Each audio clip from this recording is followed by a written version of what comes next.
Buon pomeriggio, bentrovati. Sabato 24 aprile, ottava puntata dello Sguardo dei Maestri in diretta streaming. Probabilmente con questa formula l'ultima della stagione, perché nel frattempo è arrivata la notizia che da tanto tempo aspettavamo. Da lunedì i cinema riaprono, per cui ci auguriamo di chiudere la stagione 2020-2021 dello Sguardo con insomma una puntata, un incontro in presenza, magari con un evento in sala. Insomma, ci stiamo pensando e vi aggiorneremo a breve. È l'ultima puntata in streaming, ma è veramente una puntata eccezionale, perché eccezionale è l'ospite che abbiamo l'onore di avere con noi oggi, Roberto Leoni. Buongiorno Roberto e grazie mille per aver accettato il nostro invito. Buongiorno a tutti, buongiorno. Allora, buongiorno. Per chi non lo conoscesse, Roberto Leoni è uno sceneggiatore storico del cinema di genere italiano. La sua firma è su più di 70 sceneggiature. Ha collaborato con piccoli, grandi maestri del cinema nostrano, il grande Michele Lupo, Umberto Lenzi, Sergio Martino, ma la sua collaborazione probabilmente più famosa, la sua opera più famosa è il soggetto e anche la cosceneggiatura di Santa Sangre, il film che nel 1989 vide ritornare dietro la macchina da presa uno dei maestri del cinema, tra virgolette, altro degli anni 60 e 70, Alejandro Jodorowsky.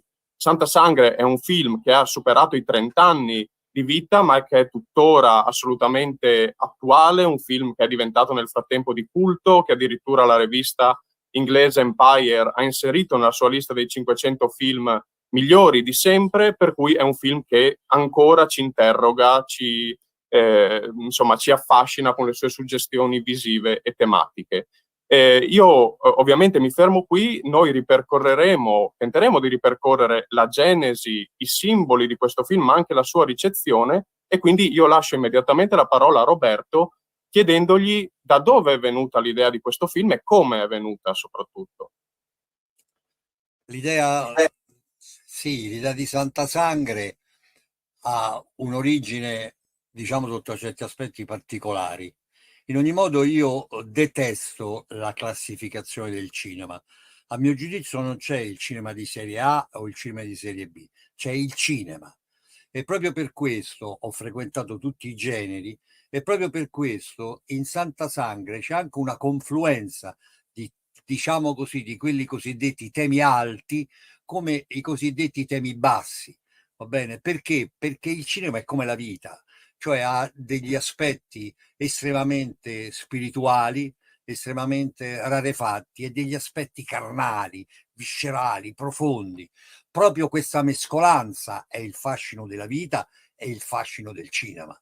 Quindi io cerco sempre di immettere all'interno di ogni storia questi piccoli frammenti di verità, questa realtà. Quindi Santa Sangre nasce dal fatto che io ho preparato, cioè ho lavorato, sono uno studente lavoratore, facendo l'università, ho lavorato nella biblioteca di un ospedale psichiatrico e questo fatto mi ha dato un approccio alla malattia mentale di grandissimo rispetto, proprio di, oserei dire quasi di commozione, perché io ritengo quasi, ed è anche un modo di dire di diversi psichiatri sotto certi aspetti, che il malato di mente in realtà è come se fosse la valvola di un circuito che quando il circuito è estremamente sollecitato, lui salta per salvare gli altri. È come se fosse un fusibile di una collettività mentale e quindi mh, è il giusto, è colui che paga il prezzo di tutte le colpe, di tutti i traumi della società, mentre gli altri sono più cinici, più stoici e riescono a sopravvivere. Colui che è destinato a essere, non destinato, colui che si trova a essere un malato, è proprio colui che sopporta, senti di più il peso di certe crudeltà sociali e di certe situazioni sociali. Quindi il mio approccio, diciamo, di empatia nei confronti di queste persone mi ha portato anche a analizzare la figura degli assassini, che nella maggior parte dei casi sono dei malati. E c'era una frase che mi aveva colpito sempre e che avrei voluto che fosse stato lo slogan di Santa Sangre. Ed è questo: nessun demone è talmente abietto da non ricordare di essere stato un angelo. e c'è proprio questo gioco fra la più alta spiritualità e la più alta carnalità che è presente in Santa Sangre, come è presente in molti altri miei film, dove si gioca sempre l'orrore e l'innocenza, il combattimento fra la forza incredibile, incresciosa o quasi traumatica dell'innocenza, che sembra sempre destinata a soccombere, e la forza, la terribile, il terribile magma dell'orrore, che però, a mio giudizio, ogni volta forse non riesce sempre a vincere, e quindi l'innocenza riesce a fiorire. Santa Sangre è proprio questo, è un fiore nel fango, cioè nel fango del sociale, diciamo così, e Phoenix con Alma rappresentano la parte più bella, più spirituale, più suggestiva. Sì, allora ribadisco assolutamente la doverosa precisazione che ha fatto Roberto sulla distinzione assurda tra cinema di genere e cinema presunto alto. Anche per noi questa cosa non esiste, l'abbiamo ribadito nelle puntate precedenti. Dal punto di vista proprio produttivo, come nasce questo film? Perché dietro c'è lo zampino di Claudio Argento, grande produttore, fratello del più noto Dario, che con te aveva già lavorato precedentemente per quel bel film di Aurelio Chiesa, no? Dell'87. Sì, sì. Allora, c'è stata una, diciamo sì, un'amicizia, e una complicità fra me e Claudio. E Claudio era un momento particolare della sua vita, che cercava sotto certi aspetti di liberarsi della figura, nel senso migliore di questo termine, del fratello, quindi cercava di avere una sua autonomia. Per questo cercò di fare cioè realizzò una serie di film. Io sono stato complice in alcuni di questi, e la cosa nasce con una storia che avevo portato a Claudio, in cui appunto c'era questo fatto. Se tu fai caso, anche un mio film precedente che si chiama Mio caro assassino, c'è di nuovo una lotta tra l'innocenza e l'orrore, quindi era sempre su questa gamma di situazioni. Quindi, e poi ho fatto anche altre cose in questa direzione, e quindi ho portato questa storia a Claudio, che era una storia ancora non precisata come era Santa Sangre, però c'era questo gioco, diciamo così, se possiamo così chiamarlo, c'era questa figura dell'assassino, che in realtà quello che io avrei sempre voluto era eh, creare una forma di pietà paradossale per l'assassino, perché in realtà lui è come se non fosse colpevole, come se entrasse in un meccanismo del fato che lo costringe a fare una serie di cose, no? E quindi la cosa interessante qual era? Era che io volevo che ci fosse un assassino che ogni volta che uccidesse facesse sempre più pena, addirittura più lui che le vittime, perché le vittime sono in una situazione, come ti posso dire, quasi obbligatoria, no? Cioè c'è un gioco che è quello di ogni suspense, di ogni thriller, di ogni film, in cui c'è questa condizione: l'assassino si muove secondo certe cadenze e uccide certe persone. Quindi su questo gioco le vittime vengono sempre descritte, mentre l'assassino diventa quasi un motore della storia, più che essere un vero e proprio personaggio.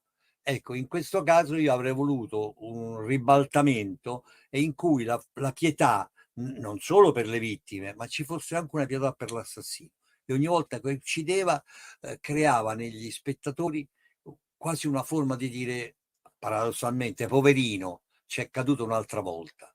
Ora ne ho parlato con Claudio, e Claudio aveva, diciamo così, sponsorizzato questa idea, gli piaceva questa cosa, e quindi abbiamo scritto una storia che era Santa Sangre in nuce praticamente, e quando abbiamo pensato a chi offrirla per farla realizzare, io mi sono ricordato della Montagna Sacra, mi sono ricordato della fiammeggiante fantasia di Jodorowsky, e ho pensato proprio, e non ho messo, praticamente ho convinto subito Claudio, e siamo andati alla ricerca di Alessandro, perché alla ricerca 10-15 anni che non girava più, forse 20, aveva fatto un film che si chiamava Task, ma un film che non aveva avuto esito praticamente.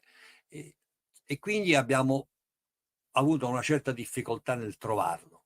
Chiaramente in parte ci siamo giocati l'amicizia con Dario, perché Dario, diciamo così, era la finestra che assisteva all'evolversi di questa cosa, di questa storia, e in parte poteva essere anche interessato. Però io ho escluso questa cosa, volevo assolutamente Jodorowsky. E quindi Claudio si è messo in contatto e la cosa divertente è che finalmente il suo agente ha risposto, e quando ha risposto abbiamo preso un appuntamento a Parigi, e la cosa divertente è che Jodorowsky si è rifiutato di incontrare il produttore. Ha detto che sì, lui era interessato alla storia, era interessato a questo progetto, ma voleva incontrare chi aveva inventato questa storia, lo sceneggiatore, il soggettista, diciamo, lo sceneggiatore. E così Claudio è stato costretto a mandarmi a Parigi da solo praticamente. E io sono arrivato e sono andato in questo palazzo dove c'era questo agente, ma nell'androne del palazzo, nell'androne buio del palazzo, mentre stavo per prendere l'ascensore, dall'ombra è comparso Alessandro. Era tutto vestito di viola, le scarpe viola, i calzini viola, la camicia viola, la cravatta viola, era tutto, credo avesse anche un cappello viola, era tutto viola. E mi ha detto: oui, siamo qua.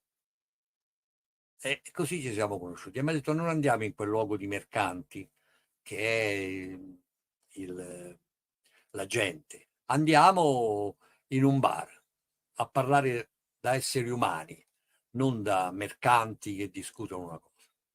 E siamo andati in questo bar, questa brasserie, e Alessandro mi ha detto: la prima cosa che vorrei sapere assolutamente è quando tu hai pensato questa storia. E io ho detto: ma non lo so, non mi ricordo, l'anno scorso. No, mi serve, devo sapere precisamente quando. Ho cercato di sforzarmi, di ricordare, poi mi sono rammentato che mia figlia aveva avuto la febbre, la mia figlia piccolina, e io le avevo raccontato una fiaba la sera che stava poco bene. Poi, dopo che l'ho fatta addormentare, sono tornato nel mio studio per sistemare delle cose e ho avuto un lampo, un momento. Ho pensato una storia che già avevo da da diversi giorni in testa, che mi ronzava confusamente. E ho detto: ho pensato a questa possibilità dell'assassino seriale, che però non è il solito banale assassino seriale, ma che ha un motore spirituale diverso, una situazione diversa. E poi l'idea dello sdoppiamento, che vedevo come specchi, cioè anche ancora era confuso, ma ho cominciato a scrivere questa cosa. E mi ricordavo che doveva essere, per ipotesi, il 29 marzo. E io mi ho detto: il 29 marzo, mi ha detto Alessandro, lo sapevo, perché io il 29 marzo sono andato a dormire presto. E questo che cosa significa? Che l'angelo delle storie è passato su Parigi per portarmi questa storia. Ha visto che io dormivo, allora ha continuato a volare fino a Roma, ha trovato te sveglio e l'ha lasciata a te. Ma quella storia è mia e tu sei un ladro, tu hai un voler, ladro. E di conseguenza ha firmato il soggetto perché gli avevo rubato io, praticamente, e quindi era suo. Anzi, mi ha concesso, nel paradosso, di firmarne metà, perché nella sua l'angelo era la storia che l'angelo aveva portato a lui, poi Era data a sua in me, realtà. sì, data a me, ma insomma io ero un turpeladro che si era appropriato di una cosa che era sua. E quindi su questo gioco divertente io ho immediatamente accettato, perché la storia era troppo divertente, quindi poi il fatto, sono nato a Trastevere, il fatto di essere un ladro mi diverte molto, un ladro di storie, capito? L'Arsenio Lupin dei soggetti, Delle quindi storie, dei soggetti. era divertente. E Poi quindi so... sì, no, Vai, prego. scusami. No, poi so che ci sono, poi prosegui pure nella direzione che avevi preso, ma so che ci sono degli aneddoti poi meravigliosi, anche dei momenti in cui avete presentato insieme il film a Cannes, eccetera. Sì, sì. Sì, no, vabbè, questo qui sono fatti successivi.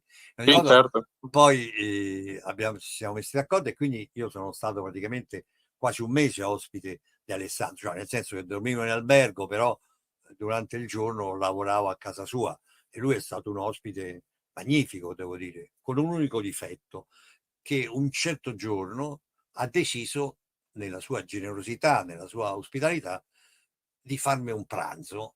E ora io ero un po' preoccupato perché, essendo Alessandro uno di origine russa, nato in Cile, vissuto in Messico, finito a Parigi, oddio, la cucina di una persona così, diciamo di una personalità così complessa, che fa dei film di questo tipo, ho detto, se la cucina rispecchia in minima parte la personalità o la cinematografia di Alessandro, non so come andrà a finire.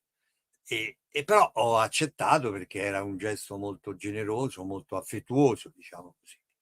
E, e così Alessandro, verso mezzogiorno, ha detto: ah, comincio, ti faccio perché tu sei italiano, ti faccio.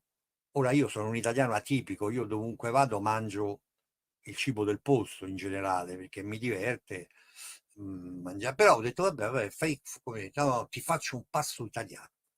E mi ha fatto il pasto italiano e ha cominciato a fare questo pasto italiano verso mezzogiorno. Poi lavoravamo e poi insomma, verso l'una ho detto: Alessandro, ma sto pasto italiano? Dice: ah, sì, sì, sì, vado a sistemare. È tornato, abbiamo ricontinuato a lavorare verso l'una e mezza, quarta alle due. Dico: Alessandro, ma sto pasto italiano? Ah, sì, sì, sì, sì, non si cuoce bene. Allora mi sono cominciato a preoccupare. Alle tre ho detto: Alessandro, ma che succede con questo pasto italiano? Dice: ma la pasta non si cuoce. Come la pasta non si cuoce? No, non si cuoce. Ma che cosa mi hai preparato? Mi ha fatto dire: ma mi ha preparato un timballo, cioè mettendo la pasta cruda nel forno e mettendoci sopra il pomodoro. È chiaro che questa cosa non si cuoceva mai, perché la pasta cruda messa col pomodoro dentro al forno non si sarebbe mai cosa, sarebbe non so che cosa era diventato. E quindi, come al solito, siamo andati al ristorante. Sì, storie incredibili di questo personaggio che poi abbiamo conosciuto anche nel tempo, anche in tempi recenti, come una personalità davvero eccentrica, capace di spaziare dal fumetto alla psicomagia che tanto ama, al cinema, alla letteratura, alla poesia. E dicevo prima che il momento anche della presentazione del film è stata un'ulteriore occasione per conoscere questo personaggio unico. Sì, no, c'è questo fatto adesso. Alessandro, con tutto il rispetto per la sua psicomagia, io purtroppo la mia famiglia è una famiglia che è nata, che ha origine nei Monti Sibillini e i miei antenati facevano i guaritori, cioè erano degli imbroglioni, cioè nel senso, diciamo che era gente dei boscaioli dei Monti Sibillini che se la cavavano anche così. Uno dei miei antenati era Petrus de Leonibus, che era il medico, fra virgolette, astrologo di Lorenzo il Magnifico. Quindi c'è una tradizione nella mia famiglia ed è una tradizione particolare. Quindi io sono cresciuto andando, tornando tutte le estati nel paese dei miei antenati, in una situazione che è pieno di fate, di maghi, di, di cavalieri Folklore, sì. erranti, di... poi devi capire un ragazzo che sta a Roma, dove a Roma c'è questa situazione, le chiese stanno ad ogni passo, quindi la divinità, Dio, è nei soffitti delle chiese, è questo vecchio buono con la barba, capito? Benefico, come un grande nonno che dispensa con i santi, con le cose, doni, salvezze, dannazione e via. Da questo mi trovavo sbattuto 4-5 mesi in mezzo ai Monti Sibillini, dove la situazione è diversa, ci sono streghe, maghi, gente affatturata, la paura, i freghi zannuti, che sarebbero i bambini zannuti, Sì, le cose all'Ernesto De ciammaruche. Martino. Mm. Sì, sì, sì, le ciammaruche assassine che quando tu, se ti addormenti in un campo, ti entrano in bocca e ti mangiano il cervello. Quindi un mondo, lupi mannari, capito? Un mondo completamente diverso che tra l'altro, come vedi, questo fatto della magia, ritornano degli echi certo. di questo fatto. Quindi mi trovo in questo contrasto fra questa serenità olimpica di Roma e questo orrore contadino, suggestivo, affascinante. E quindi avevo le zie che mi facevano, mia madre mi dava i sulfamidici, la penicillina, queste cose così, il ricostituente, l'olio di ricostituente. Le zie mi davano Proprio misture di erbe, porcherie dei campi che non sapevo che mangiate questo che te fa bene, va bene. Quindi io crescevo, fortunatamente sono alto 1,80 m, mia mamma diceva: lo vedi con le medicine come vieni bello, e le mie zie, lo vedi con le mie, mi diceva: butta le porcherie di tua madre e mangia le cose mie, e via di sì. In questo mondo magico così, sinceramente la psicomagia di Alessandro non è che mi turbava particolarmente. Quindi Alessà è affascinante, è suggestiva, perché che cosa accade? Io sono il tuo sceneggiatore, sono il tuo sarto, sono il tuo confessore. Tu mi devi dire i tuoi timori, mi devi dire: questa scena per me è complessa, io te la cambio, ti l'aggiusto, ti metto nella situazione migliore in cui tu puoi rendere conto di questo fatto. Quindi fra me e te c'è un gioco, poi dopo andiamo a fare la conferenza stampa e tu dici che io mi sono sognato il tuo angelo che mi ha portato, mi sta benissimo, è bella, mi affascina, però la verità è che io ti ho portato il soggetto, in parole molto povere. Quindi sì, sì. la psicomagia è bellissima, è vera da raccontare, è stupenda, è interessante da raccontare, ma insomma, Alessandra, che me fai a fare i tarocchi a me? Fra me e te non ce facciamo i tarocchi, perché sappiamo che i tarocchi è un gioco suggestivo, straordinario, bello così, ma è come un effetto speciale, non esiste, lo creiamo noi. Quindi a me sta benissimo tutto l'apparato psicomagico, Affabulatorio, sì, affabulatorio, però quando lavoriamo. Scusa, certo. l'ho detto in romanaccio per dire proprio No, rende bene. perfettamente l'idea, certo. Quindi così. Allora, però questo non toglie che c'è una parte di grande suggestione, per cui devi capire fra questa mia capacità, diciamo così, intellettuale dovuta agli studi, a una certa sensibilità, una certa cosa, e la mia origine popolare, vera, nato in un vicolo di Trastevere, studiato con le borse di studio, quindi con un impatto realistico, dove una parte di me sogna delle situazioni, i poeti, capito, del XIII secolo, suggestivi al Dolcestino, e un'altra parte, e tu poi lo vedi anche nel film, come c'è Orgo, c'è Phoenix, come c'è Concia, c'è Alma, c'è sempre questo contrasto fra la carnalità e la spiritualità. Quindi tutta questa situazione va benissimo, io vengo dovunque, però sono a Cannes, sono all'Hotel Mediterranee, sono che è pieno di americane carine, vado in piscina con Sergio Leone, nuotiamo e parliamo di cinema. Eh, Arriva Alessandro e mi dice: andiamo via da questo luogo di mercanti. Vabbè, andiamo via da questo luogo di mercanti, Alessandro, sei il regista del film, ti voglio bene, andiamo via dalle cose. Dove andiamo? Andiamo a trovare una setta indiana in mezzo ai monti, alle Alpi marittime. Vabbè, andiamo a trovare la setta indiana in mezzo alle Alpi marittime, mi sta benissimo. Però prima ci fermiamo da un mio amico che fa l'architettura bioculturale, Postmoderna. psicosomatica.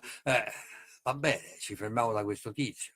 Ora, questo tizio faceva delle case come degli igloo, credo che fossero di cemento, di un materiale particolare, però non bisognava toccare la terra, perché la terra andava degli effluvi, per cui i letti erano delle amache di questo materiale sospese nel vuoto, praticamente sospese sotto queste cupole. Ragazzi, io ho dormito fra due Samsonite per paura di cascate sotto, quindi a me mi sta benissimo. In più questo signore credeva in una forma di ecologia, per cui insomma non c'era lo scarico, Ah, sì. per cui qualunque cosa tu facevi la dovevi portare in un prato, e in più bisognava alzarsi alle 6, alle 4, 5 per salutare l'alba. Tutto il Insomma, sole. Mhm. Alessandro, è un po' scomodo questo, scusa, a me mi piace molto, ma insomma, scriviamone di queste cose. Noi le viviamo, io sto al Infatti, Mediterraneo, infatti. capito? Cioè, è chiaro che sto parlando di una volgare carnalità, però insomma, e poi dopo siamo andati da questa setta.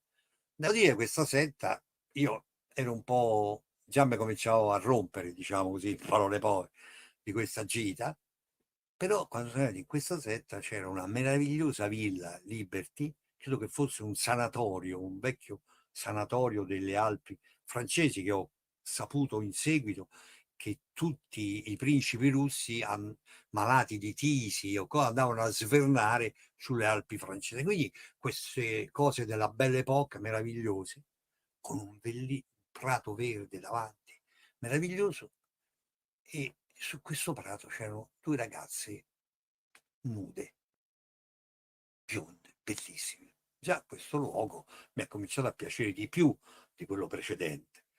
E, e poi ci siamo seduti, siamo stati accolti con grande rispetto, perché Alessandro era molto ammirato da questa setta, e, e anche un altro rito molto bello era: avete fame? Beh sì, avevamo viaggiato. Allora ognuno di questi giovani, tutti giovani belli, eleganti, graziosi, che componevano questa setta, ognuno di loro ci ha portato un dono, chi una mela, chi un pezzo di formaggio, chi un bicchiere di vino, chi un bicchiere d'acqua, con una processione deliziosa, e dove ognuno con un sorriso ti depositava il suo dono. Quindi una cosa molto bella, molto suggestiva. Dopo questo fatto ho detto: ah, volete riposarvi un momento? Sì. E siamo andati a riposarci in una stanza tutta oscura con due ragazze che ci hanno fatto dei massaggi. La cosa mi ci ha piacere sempre molto di più dell'altro Rispetto posto. alla maca. Sì, e però Alessandro mi ha detto, mentre mi faceva il massaggio, dice: non avere reazioni, non fare niente, e se loro provano a manipolarti, diciamo così, in maniera erotica, tu rifiuta. Dice: perché? Perché ci possono filmare e poi ricattare. Certo. Alessandro, e a me se mi ricatto io non c'ho una lira, quindi Sì. cioè, non me ne importa niente. E invece questo, no, no, no, vabbè, io per camaraderie, per solidarietà, sono Hai stato praticamente, rispettato. sì, ho rispettato questo fatto, e dispiaciuto, ho detto, a questo punto ci devo tornare da solo, e Sì. quindi, e quindi siamo andati. E con Alessandro, quindi abbiamo fatto avventure, diciamo così, molto divertenti, molto piacevoli. Soprattutto Alessandro è stato molto gentile con me, molto molto affettuoso, quindi mi ha fatto conoscere un sacco di persone, e devo dire è stato veramente adorabile, ecco, sotto questo aspetto. Quindi E, abbiamo collaborato con grande entusiasmo. sintonia. Sì, Mhm. sì.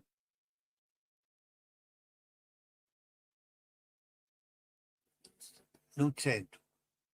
Ah, Non... scusami, avevo il microfono spento. Sì. Dicevo, tornando un attimo al film, solitamente quando si legge di Santa Sangre lo si trova sempre descritto come una specie di film dizionario di Jodorowsky, in cui in qualche modo confluiscono tutte le sue ossessioni, i suoi motivi tematici, stilistici, anche narrativi, però allo stesso tempo è di gran lunga il suo film più coeso, più coerente, diciamo quello più leggibile anche dal punto di vista di una struttura classica dal punto di vista narrativo.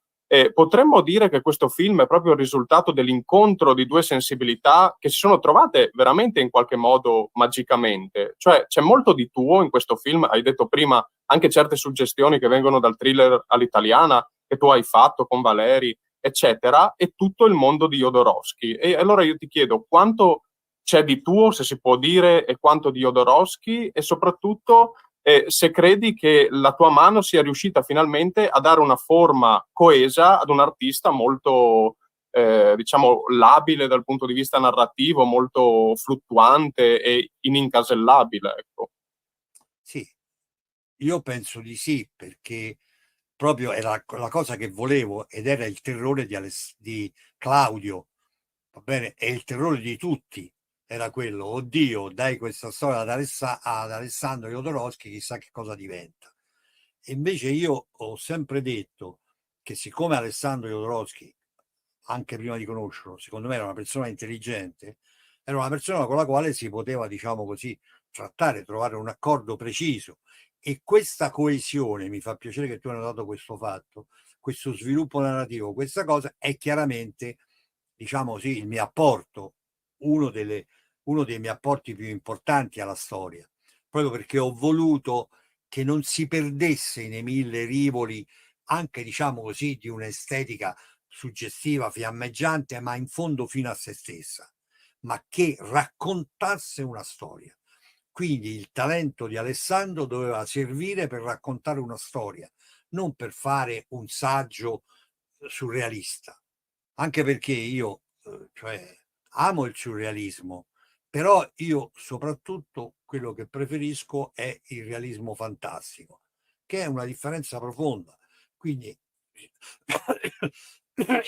ho conosciuto e rispetto ed ammiro Buñuel, però uno dei film che mi piace di più di Buñuel è L'Angelo Sterminatore, i momenti in cui scatta all'interno di una situazione realistica qualcosa di non surreale, di iperreale, e questa è la situazione importante. E Santa Sangre ha proprio queste caratteristiche sotto certi aspetti, cioè ci sono dei simboli estremamente precisi, cioè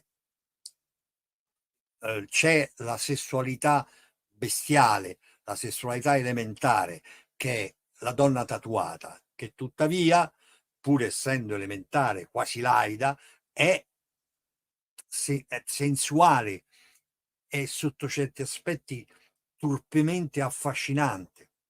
C'è Orgo, che è elementare ma ha la vitalità di tutte le forze elementari.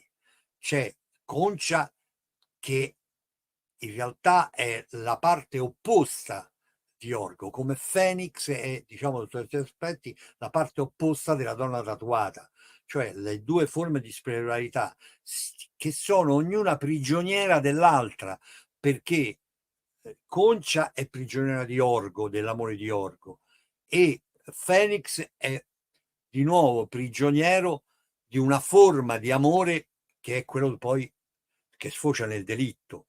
Quindi ambedue, sia Concia che Phoenix, cercano di uscire da loro stessi, Concia attraverso il misticismo e Phoenix attraverso una forma errata, diciamo così, di un assassino rituale che in realtà è una forma di misticismo.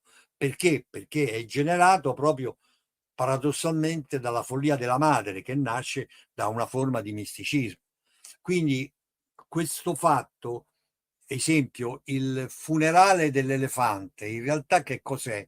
È Orgo che celebra il funerale di se stesso, perché Orgo rappresenta la forza castrata, la forza, diciamo così, inutile, esattamente come l'elefante che sputa sangue, che testimonia di questa immensa mole, il sangue che esce dalla proboscide fa capire la sua debolezza, ed è lo stesso sangue che si crea su Orgo quando viene bruciato nei suoi genitali.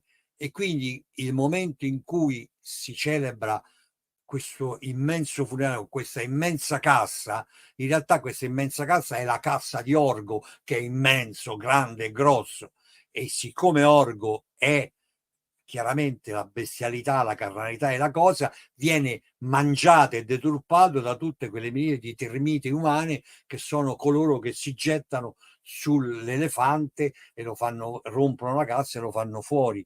Quindi c'è tutta una serie di intrecci e di rimandi al di sotto del fatto puramente narrativo. E proprio, diciamo, il fascino di Santa Sangre è che tutte queste cose rimangono nella loro suggestione. In realtà Phoenix e Concia sono lo specchio della stessa persona, bene?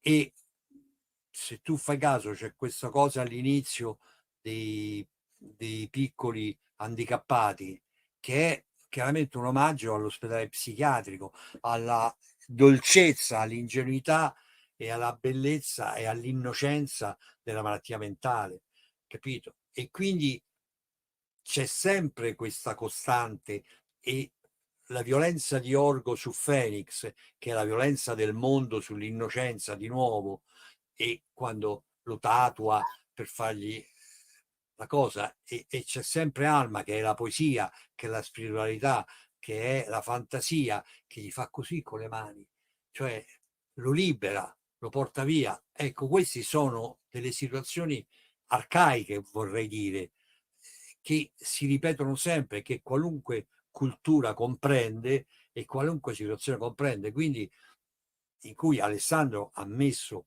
la sua fantasia, la sua intelligenza al servizio di questa cosa, però chiaramente gli argini erano quelle, le situazioni erano quelle, e anche se abbiamo avuto dei contrasti, devo dire che poi alla fine le situazioni sono state rispettate, e quindi poi abbiamo avuto dei contrasti civili fra due persone che la pensano allo stesso modo in due modi diversi. Questa è una cosa molto importante, perché in realtà amavamo i personaggi nella stessa maniera.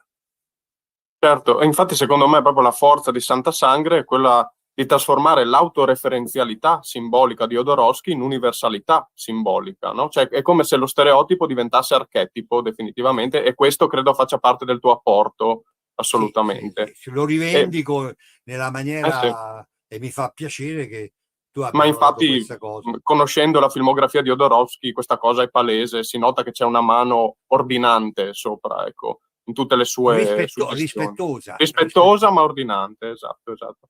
E insistendo ancora un attimo sui simboli, che appunto sembrano attingere da un monomito, direbbe Campbell, da un archetipo quasi sì, junghiano, gli animali.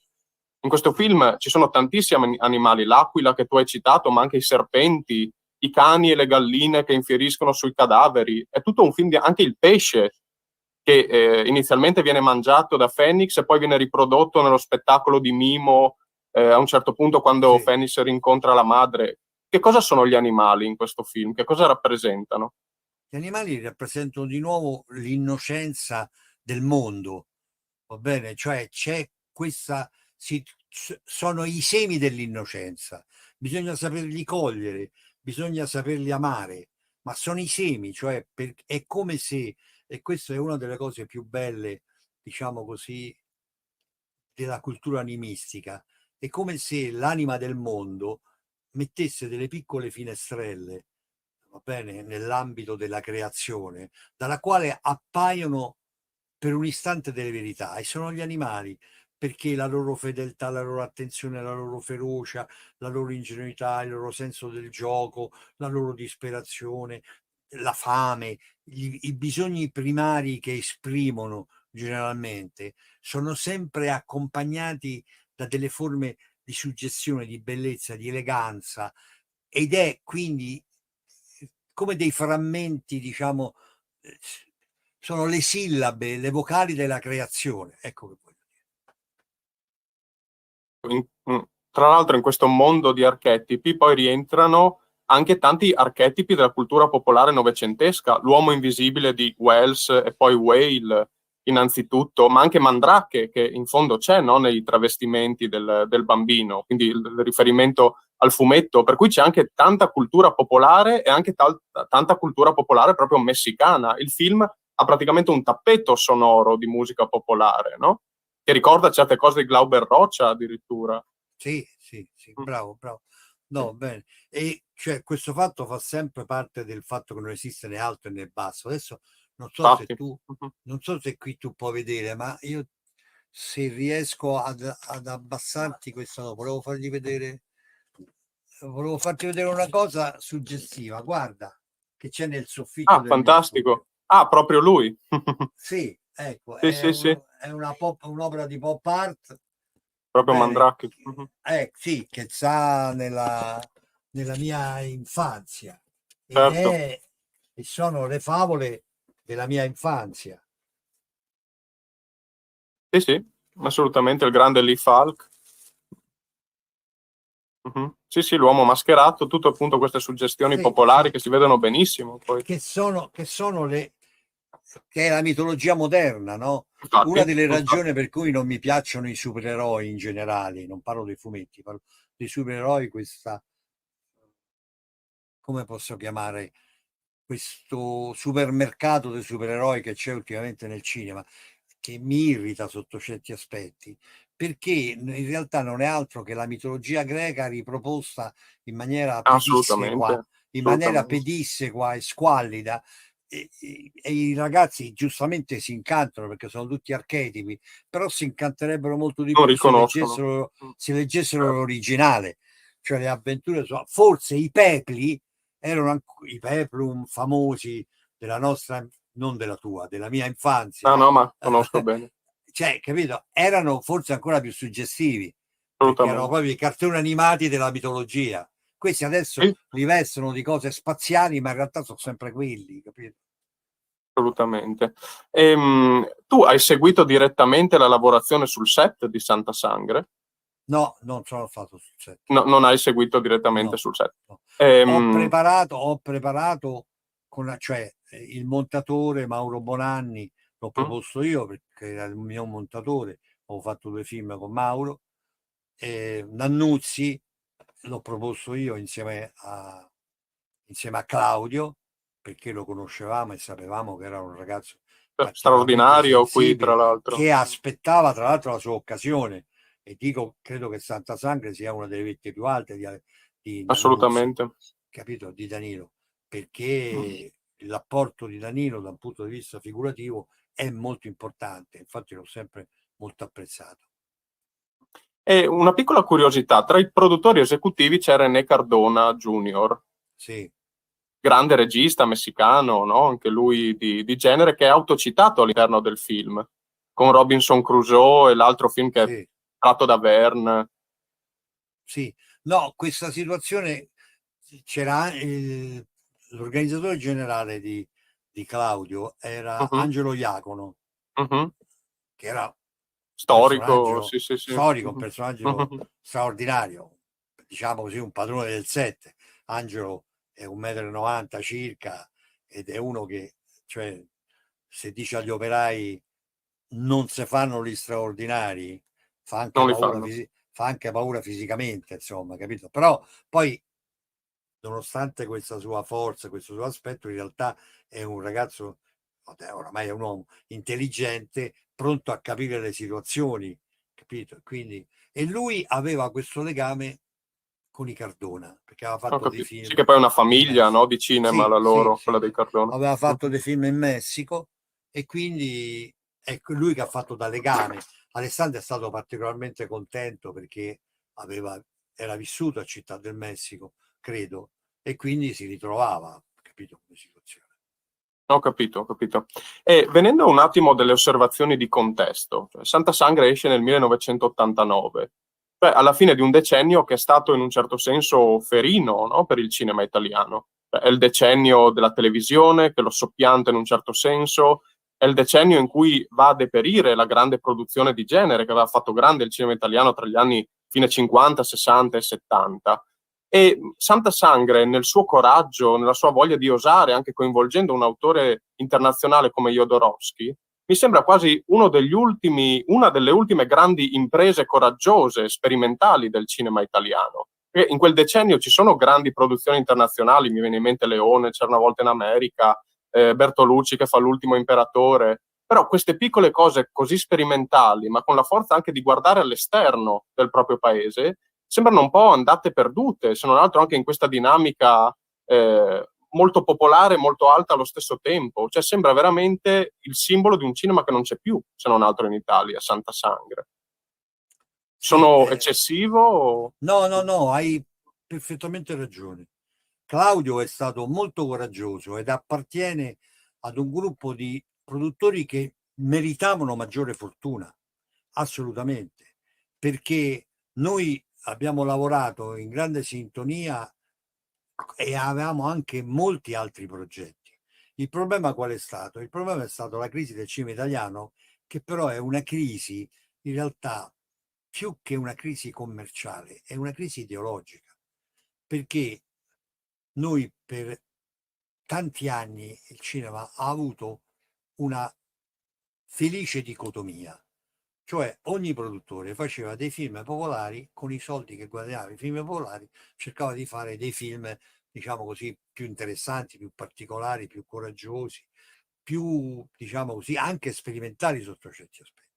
I momenti in cui per ragioni ideologiche accade una frattura, in cui tutto un certo genere viene immediatamente condannato come evasivo, come una forma di infame modo per dare oppio ai popoli e non farli riflettere e non far comprendere loro i destini migliori e suggestivi che sono preparati, e quindi tutto questo cinema viene completamente affossato. È chiaro che i produttori a questo punto non investono più, non hanno più coraggio non hanno più le risorse per investire in un cinema diverso, coraggioso.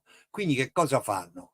Si calano le braghe davanti alla televisione. Cioè, io non ho vergogna a dire che oggi c'è gente che mi chiama e mi dice: mi dai 2 ore televisive? E io dico: 2 ore di che tipo? 2 ore, tanto mi passano solo 2 ore.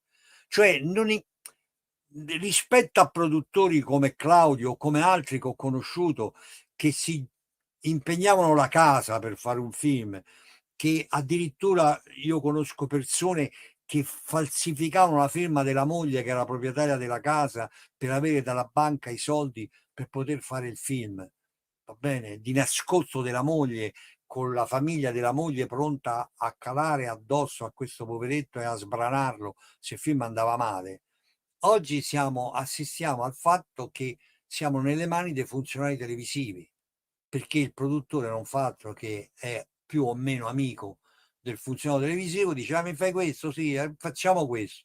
Ora chiaramente il funzionario televisivo che cos'è? Una persona che sta a stipendio nel 90 dei casi, ed è stando a stipendio, a lui che gli importa come va il film? Non gli importa niente, perché tanto lui lo stipendio lo prende lo stesso. Allora che cosa ti chiede? Ti chiede di fare un film che sia esattamente come quello che è andato bene. Se per caso poi questo film va male, dici: ma che ne so, era andato bene quello prima, il precedente. Quindi non vuole investire sulle novità, non vuole correre nessun rischio, perché si gioca il posto, si gioca la promozione, non il posto gli rimane, perché in televisione nessuno paga se sbaglia, però non avrà la promozione forse, o perlomeno non avrà la promozione fino al prossimo cambio di governo. Bene, perché poi accadono per questo le promozioni nella maggior parte dei casi. Per cui a questo punto il cinema è finito, perché non c'è più il piacere di sperimentare, il coraggio di saltare su un'idea. Io mi ricordo delle situazioni in cui raccontavi la storia. Ti faccio un esempio: avevo una casa a Piazza Navona. Chiaramente uno dei vantaggi di fare lo sceneggiatore è che vieni pagato prima di lavorare, cioè ti danno il famoso anticipo che uno si spende senza scrivere una riga, finché non arriva la telefonata del produttore e ti dice: ma a che pagina sei? E tu, disperato, ti metti a scrivere, perché devi prendere la seconda rata. E quindi in una situazione di questo genere, io era 3, 4, 5 giorni che stavo chiuso in casa a scrivere, e dopo 5 giorni mi sono reso conto che avevo finito tutte le scatolette di tonno, mi era rimasto soltanto quello del gatto, che sinceramente era un po', diciamo così, indigeribile. Per cui sono sceso di sotto e sono andato in un bar che si chiama Bar Ciampini, a Piazza Navona, che ancora non era Piazza Navona di adesso, era Piazza Navona, una bellissima piazza romana con poca gente e qualche turista.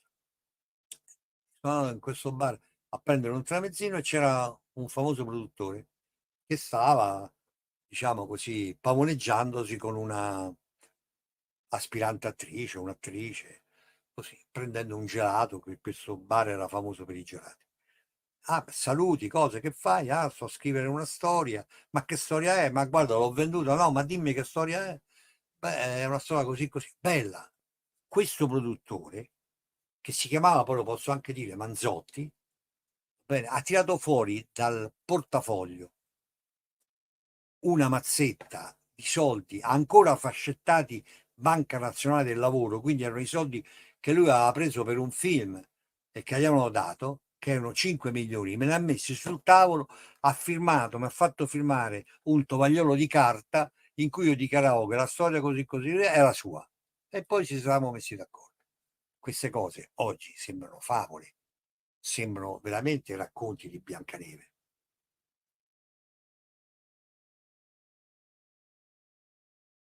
È proprio così, io ricordo sempre un aneddoto che si racconta a proposito di Tanio Boccia, regista di serie Z se vogliamo, che Sì. aveva la giraffa parcheggiata, il crane parcheggiato di fronte a casa, che si era procurato per vie traverse, anche lui che custodiva come un tesoro. È veramente un'epoca che sembra andata perduta completamente, non sembra, è probabilmente andata perduta. Ma lasciando un attimo da parte la nostalgia, che è sempre presente, ma mettiamola un attimo in secondo piano. A distanza di oltre 30 anni, perché Santa Sangre, abbiamo detto 89, è stato restaurato nel 2019 in 4K, è ancora, abbiamo detto già dall'inizio, un film che parla, un film attuale, presente. Che cosa diresti tu ad uno spettatore del 24 aprile 2021 che vuole vedere quel film, a cui ti trovi a consigliarlo, eccetera? Come lo descriveresti? Perché è ancora un film da vedere nel 2021? A parte che i film, diciamo così, non dico belli ma interessanti, sono sempre da vedere, perché se Chiaro. io, Sì. se io faccio vedere ai miei nipoti che hanno 16 anni l'asso nella manica, dopo 3 minuti si superano lo shock del bianco e nero e di quelli che loro chiamano la lentezza del cinema antico, vabbè, poi rimangono affascinati. Quindi, per cui se tu cominci a vedere Santa Sangre, penso che poi venga trascinato dentro. Ma in ogni modo, quello che ti consiglio è questo, è che è proprio la possibilità di vedere qualcosa di diverso e qualcosa che ti parla non solo al cuore e agli occhi, ma parla alla parte più profonda di te, a quella che non sai esprimere, a quella a cui spesso non sai dare delle parole, ma che in realtà dentro di te parla, anzi sussurra e ti dice delle cose che se tu avessi la pazienza di ascoltare, capito, potresti capirle, potresti averne, diciamo, delle risposte, delle verità o perlomeno delle suggestioni sulla verità, perché la verità non si può avere. Quindi ti prego, guarda Santa Sangre, perché è un altro modo di parlare, di parlarti all'anima, e per un istante comincia ad ascoltarlo e poi cadrai in questo lunghissimo, delizioso, divertente, fiammeggiante abisso, e alla fine, quando ne uscirai, conoscerai più te stesso. Beh, mi sembra un'introduzione fantastica da mettere, di quelle da mettere nel manifesto.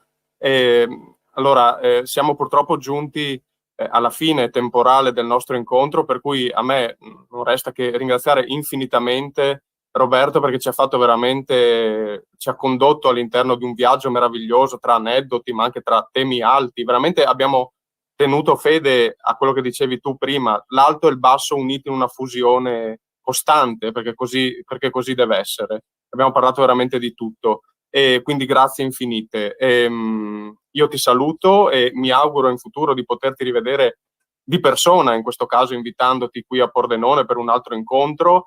Ricordo una cosa importantissima, che Roberto Leoni ha un canale YouTube molto seguito, in 3 anni ha accumulato più di 300.000 visualizzazioni ed è un canale in cui fa recensioni, ma racconta anche tanti aneddoti, tante storie di uno che il cinema l'ha vissuto in prima persona. E credo veramente che con questo incontro abbiamo tenuto fede anche al titolo dei nostri appuntamenti, lo sguardo dei maestri, perché oggi l'abbiamo visto veramente di persona, lo sguardo di un maestro che ha vissuto dal vivo la lavorazione, l'ideazione di un grande film come Santa Sangre. Per cui ancora grazie mille Roberto. Grazie a voi, grazie a te, grazie a voi, soprattutto perché il cinema è come la vita e voi parlate della vita e questo è molto ma molto meritorio. Grazie di parlarne. Ciao. Grazie, grazie mille. Arrivederci a tutti i nostri ascoltatori. Alla prossima. Grazie.